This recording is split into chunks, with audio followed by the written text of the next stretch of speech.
Ce tableau-là, il était très attaqué par les moisissures. Donc ce qui a déjà été fait, c'est un décrassage de la couche picturale. Donc là, j'ai agi avec de l'eau, donc des cotons légèrement humides. Et ensuite, ici, j'ai commencé à nettoyer la couche picturale, à enlever le vernis et certains repeints. Il faudra que je vienne ensuite avec d'autres solvants pour finir de nettoyer la couche picturale. Et donc il me reste toute cette partie-là à nettoyer. Une fois que ça sera fait, le tableau sera enlevé de son châssis, protégé bien sûr, enfin enlevé de son châssis, et on va enlever la toile de rentoilage qui est au revers et qui a été collée à l'aide d'une colle de pâte. La colle de pâte, c'est une colle à base de farine et de colle de peau. Et ici, les colles de peau moisissent énormément. Donc là, il faut l'enlever parce que sinon, c'est source de...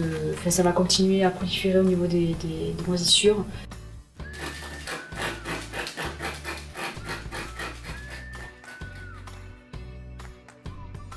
En somme, cette statue, donc, on l'a déposée de l'église à l'aide d'un palan et un système d'échafaudage.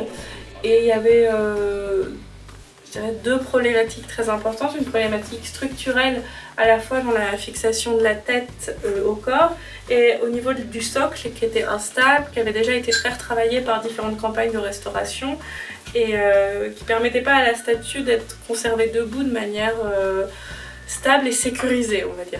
Et la deuxième problématique, c'était sur la polychromie. Elle était extrêmement écaillée, elle se déplaquait par plaques entières, donc c'était difficile, dangereux pour sa conservation à court terme même. Et voilà, il fallait vraiment trouver un moyen de refixer la polychromie et de stabiliser l'état et d'en conserver le maximum. Donc la tête, en fait, elle avait déjà été refixée, recollée par le passé.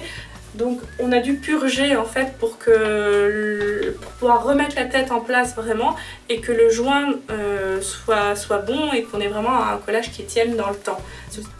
Pour refixer la tête, on a mis en place un goujon en fibre de verre.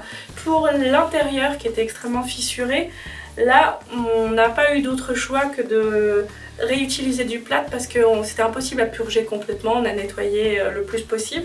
On a fait le choix là de réutiliser du plâtre très ponctuellement avec de la filasse qui est une fibre issue d'un cactus, donc qui est inerte et qui permet d'armer en fait et de créer une armature. Donc la retouche, on se base évidemment sur la couche actuelle, le but étant de recréer une uniformité et puis de casser un peu l'aspect accidenté qu'elle pouvait avoir par le passé puis qu'elle a encore actuellement avec le masticage blanc évidemment.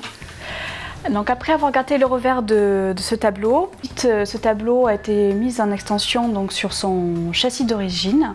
Le châssis a été traité et ciré, les clés ont été sécurisées afin qu'elles ne tombent pas sur les traverses du bas et qu'elles ne percent pas la toile.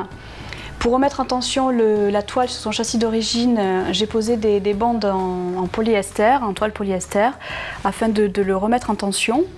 Et par ailleurs, pour protéger le revers contre la poussière et puis pour faire un matelas d'air aussi, enfin, soutenir la toile et éviter qu'il y ait trop rapidement en fait, des gravats qui peuvent percer la toile d'origine, j'ai posé ce qu'on appelle un doublage aveugle sur le châssis.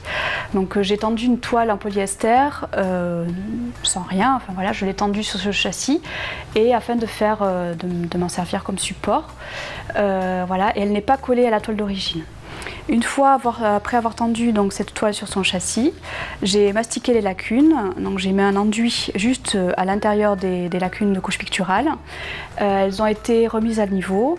J'ai passé un ton de fond sur ces lacunes avec une couleur à base d'eau, une couleur à l'eau. Et ensuite seulement le tableau a été verni. Et après ce vernissage, la retouche a pu être effectuée.